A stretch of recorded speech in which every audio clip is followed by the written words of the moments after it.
नमस्कार, मैं बालेश Gupta HD news से अपने कैमरा पर्सन जितेंद्र सिंह के साथ आज हम लोग द्रोणाचार्य जी की तपस्थली तपोवन में आए हैं, जहां उनका मंदिर है और वो शिवलिंग भी आज स्थित है, जिस पर द्रोणाचार्य जी रोज़ जल चढ़ाया करते थे और तप किया करते थे। चलिए हम आपको मंदिर के दर्शन कराते हैं।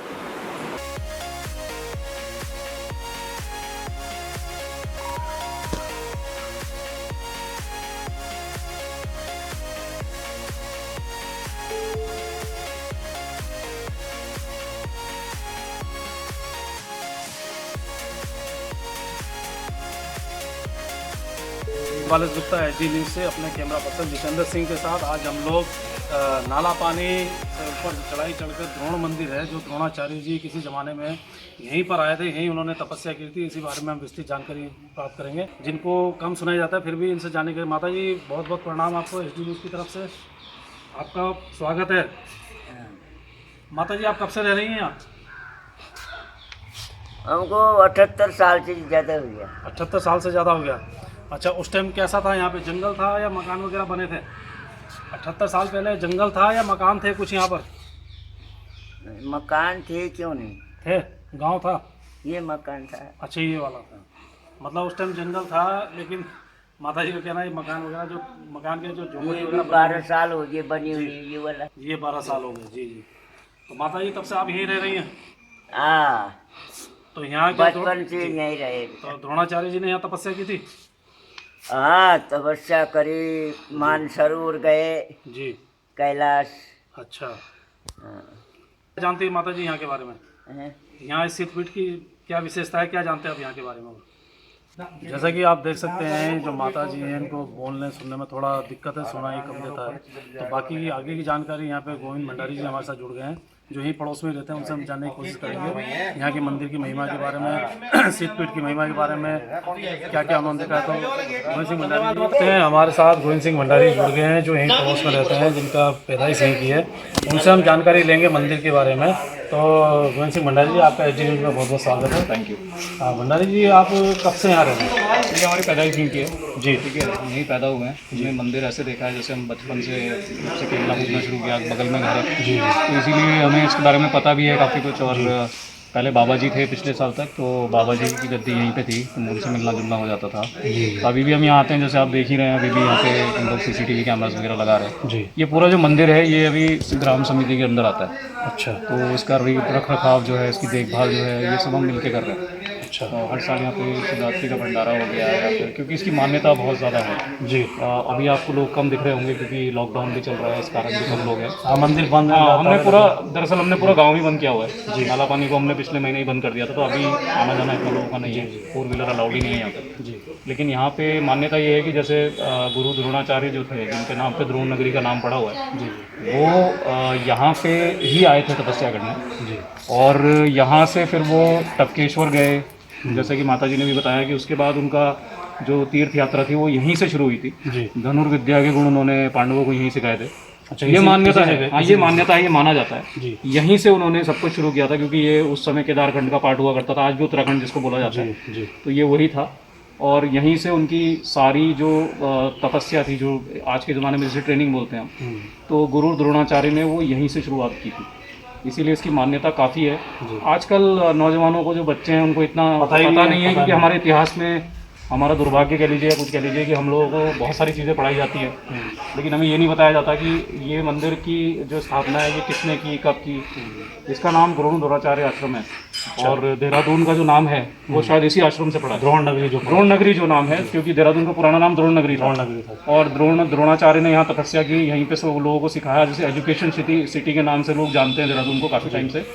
IMA जब स्थापित हुआ था तो उसका भी एक कारण ये माना जाता है कि यहाँ गुरु द्रोण ने जो है ट्रेनिंग दी थी, द्रोणाचार्य कोई आधार बना के जी जी बिल्कुल। जो 19वीं सदी में जो खुले, अंग्रेजों ने भी इस चीज़ को माना, उन्होंने भी IMA में यहीं पे बनाया जी। तो ये सारी जो है, बस ये जो परिसर है इसी से इसकी शुरुआत हुई थी जी। आप यहाँ देख सकते हैं बहुत पुराने पेड़ हैं, 500 साल 1000 साल पुराने पेड़ आपको मिल जाएंगे। अंजीर के पेड़ यहाँ पे लगे हुए हैं, कटहल के पेड़ यहाँ लगे हुए हैं। कई ऐसे फल हैं जो आजकल बच्चे देखते ही नहीं है, जैसे ढेऊ करके एक फल होता है यहाँ पे। अच्छा, वो तक यहाँ पे है, जो कि बड़ा ही दुर्लभ तरह का फल है। ये देखिए, वो पेड़ पूरा लगा है, उसमें आप अगर ध्यान से फोकस करके देखेंगे तो उसमें एक ढेऊ करके एक फल होता है, वो तक लगा हुआ है। ये आपको कहीं नहीं मिलेगा। आप इसको खा के देखेंगे तो ये आपको आम से भी ज़्यादा टेस्टी लगेगा। अच्छा जी। तो ये मतलब पुराने लोगों का बसाया हुआ एक वो है जो ये रुद्राक्ष का पेड़ है बहुत। जी जी, रुद्राक्ष के पेड़ ये रहे, ये देखिए ये वाला एक रुद्राक्ष का पेड़ ये है। ये वाला इसकी अभी छटाई की गई है क्योंकि हवा में गिर ना जाए, इसकी थोड़े रखरखाव के कारण इसकी थोड़ी छटाई कर दी जाती है टाइम टू टाइम। काफी पुराना पेड़ है ये। एक पेड़ ये है और अगर आप देखेंगे एक पेड़ ये है। इसमें भी तरह के रुद्राक्ष मिलते हैं, ठीक है, डिपेंड करता है कि कैसा वो रुद्राक्ष है। इसमें पंचमुखी एक मुखी हाँ, हर तरह के मिल जाते हैं क्योंकि ऐसा नहीं है कि ये सिर्फ एक ही तरह का फल दे रहा है। अच्छा, कितना पुराने पेड़ होंगे? ये पेड़ भी काफ़ी पुराने हैं, हम तो इन्हें ऐसे ही देख रहे हैं। तो जब से हम पैदा हुए हैं तब से रुद्रेश्वर महादेव के शायद उससे पहले भी कहा जाता है कि यहाँ पर रुद्राक्ष के पेड़ थे। तो उसके बाद मतलब कोई पेड़ खत्म हुआ तो उसके बाद दूसरा पेड़ लग गया। इस तरह ये पेड़ अभी भी यहाँ पे हैं। अच्छा, ये एक यूनिक बड़ी यूनिक चीज़ है इस मंदिर की कि रुद्राक्ष के पेड़ आपको हर जगह नहीं मिलते। जी। अच्छा, सबसे महत्वपूर्ण मेरा सवाल है, जहाँ द्रोणाचार्य जी तपस्या करते थे वो जगह कौन सी है? देखिए, मैं द्रोणाचार्य जो तपस्या करते थे, वैसे तो ये पूरा जंगल है जी। ये यहाँ से जंगल शुरू हो जाता है और यहाँ से जंगल शुरू हो जाता है और ये चलता रहता है जंगल जी। ये आपको इसके पीछे सौंग नदी मिलेगी, उसके बाद आपके शिवालिक रेंज खत्म हो जाती है, फिर आपकी वो हिमालयन रेंज शुरू हो जाती है, मालदेवता के आगे से पहाड़ आने शुरू हो जाते हैं जी। तो ये यहाँ से वो शुरुआत हुई है। तो ये जो मंदिर है जिसको आप अभी देख रहे हैं, इसमें ये जी हाँ, तो ये मेन मंदिर है, इसमें शिवलिंग स्थापित हुआ है। तो ये शिवलिंग किसने स्थापित किया है, कब स्थापित हुआ है, क्योंकि ये यहीं पर है काफ़ी टाइम से। तो यही वो स्थान है जहाँ से उन्होंने शायद तपस्या की शुरुआत की थी।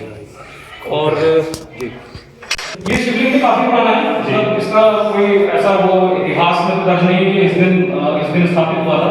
तो जितने भी हम लोग हैं जब से देख रहे हैं तब से शिवलिंग ऐसे ही द्रोणाचार्य जी के टाइम से ये शिवलिंग यहाँ पे है। और इसी तरह था बाद में से वो उठाया। देखिए, ये एक जांच का विषय हो सकता है क्योंकि ऐसा नहीं है क्योंकि अब ये सीमेंटेड बेस पे बना हुआ है, इसमें हो सकता है इसको उठाया गया, उसका जीर्णोद्धार हुआ हो, तो होता रहता है मंदिर में। ये शिवलिंग वही है। और अगर आप ये देखेंगे छोटे शिवलिंग लगे हुए हैं, ये भुजा की आकृति है, मतलब जैसे एक ऋषि की भुजा होती है तो उसके शिवलिंग में रुद्राक्ष लगे होते हैं, तो ये उसी की तरह वो किया हुआ है।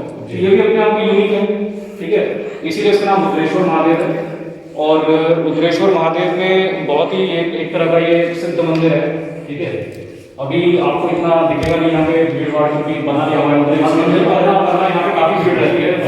जब शिवरात्रि वाले रात को ही यहाँ पे 2 किलोमीटर नीचे, क्योंकि पहाड़ पे स्थित मंदिर है, तो इससे 2 किलोमीटर नीचे तक लाइन लगी होती है जिससे लोग पानी लेके जल चढ़ाने और दूध चढ़ाने का है। तो ये इसका एक संक्षिप्त इतिहास हो कह लो या फिर वैसे भी कह लो, इतना इतिहास में दर्ज नहीं है ये चीज़ें, लेकिन अच्छा वो जगह जहाँ वो सोते रहते हैं वो सब चीज़ें जो पुराना मंदिर है वही है जो अभी जिस हालत में आपको दिखा दो। जो पूजा किया करते थे तो रहते भी इसी परिसर में थे? इसी परिसर में रहे होंगे और साथ में क्योंकि काफ़ी बड़ा जंगल है जी, ठीक है। तो ऐसा नहीं है कि कोई अगर धनुर्विद्या सीख रहा है तो वो एक जरा से छोटे से स्थान में कर रहा होगा, लेकिन ये मान्यता है कि ये जो पूरा जंगल है ये काफ़ी बड़ा जंगल है। इसके पीछे सौंग नदी है जिससे पूरे शहर को पानी सप्लाई होता है देहरादून को, वो तक नदी इसके पीछे है।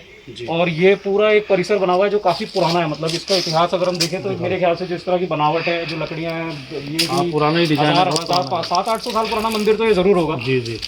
इसमें भले ही इसके बाद काफ़ी चेंजेस आए, जो जिस हिसाब से जो भी हमारी जो पिछली पीढ़ियाँ थी उन्होंने भी इस मंदिर को बनाने में अपना सहयोग दिया और इसी तरह ये चलता रहा। लेकिन पुराने पीढ़ी इसका रिनोवेशन होता रहता है क्योंकि ये मेरे सामने बने हुए कुछ मंदिर है छोटे छोटे, जिसकी जैसी श्रद्धा है उसने उस तरह का मंदिर बना दिया।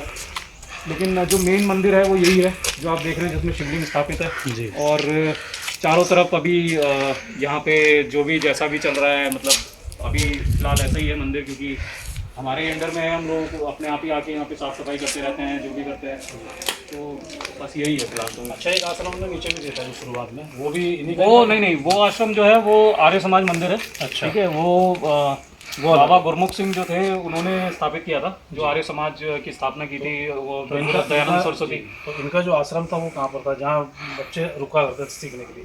देखिए, कौरव पांडव भी अगर यहीं सीखे थे तो ऐसा कुछ, क्योंकि वो हज़ारों साल पुरानी बात है, वो एक जांच का विषय हो सकता है, पुरातत्व विभाग उस पर अगर कुछ करे, क्योंकि यहाँ पे ऐसा कुछ हुआ नहीं आज तक जी, ठीक है। बस ये मान्यता है कि ये मंदिर है, द्रोणाचार्य आश्रम यही है जी। यहीं पे द्रोणाचार्य आए थे, उन्होंने यहीं से जो धनुर्विद्या थी वो सिखाई थी पांडवों को।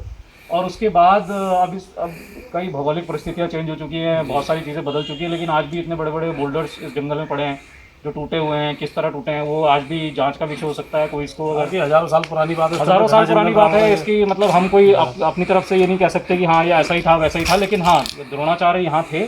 टपकेश्वर महादेव वो यहीं से जो थे यहीं से तपस्या करने, या जो भी अश्वत्थामा थे वो भी यहीं से तपस्या, यही मतलब इस मंदिर का काफ़ी पुराना इतिहास है। और जैसे बताते हैं कि द्रोणाचार्य जी की ससुराल चंद्रबनी और जो अश्वत्थामा का जन्म था वो टपकेश्वर महादेव में हुआ था। और वो सारे मंदिर थोड़े बहुत जो भी अगर जुड़ा हो या कुछ ना हो, बट आश्रम के हिसाब से देखा जाए तो ये द्रोणाचार्य का आश्रम यही है। यही है जी, सिद्धपीठ भी इसे कहा जाए तो सिद्धपीठ आप कह सकते हैं। सिद्धपीठ मतलब लोगों की श्रद्धा आते हैं, लोगों की श्रद्धा काफ़ी है, तो आते हैं यहाँ पे, आते रहते हैं लोग। तो इसका इतिहास यही है, मतलब अभी फिलहाल के उसमें तो अब ये देखा जाए तो ये हमारे साथ गोविंद सिंह जी जुड़े थे जिन्होंने हमें यहाँ की रोचक जानकारी दी। उन्होंने बताया कि किस तरह द्रोणाचार्य हजारों साल पहले यहाँ आके अपनी पूजा पाठ किया करते थे, शिवलिंग की स्थापना की थी और यहीं पर उन्होंने अपने विद्यार्थियों को धनुर्विद्या की शिक्षा दी। और उस ज़माने में यहाँ घने जंगल रहा होगा, लेकिन अब धीरे धीरे आबादी बढ़ती गई और इनोवेशन होता गया तो काफ़ी चेंजेस आ गए हैं। लेकिन ये मान्यता पक्की है कि यहाँ पे द्रोणाचार्य रहे थे, उन्हीं के नाम पे इस उत्तराखंड ज़िले का नाम द्रोण नगरी पड़ा था। SD न्यूज़ से बात करने के लिए गोविंद सिंह जी आपका बहुत धन्यवाद।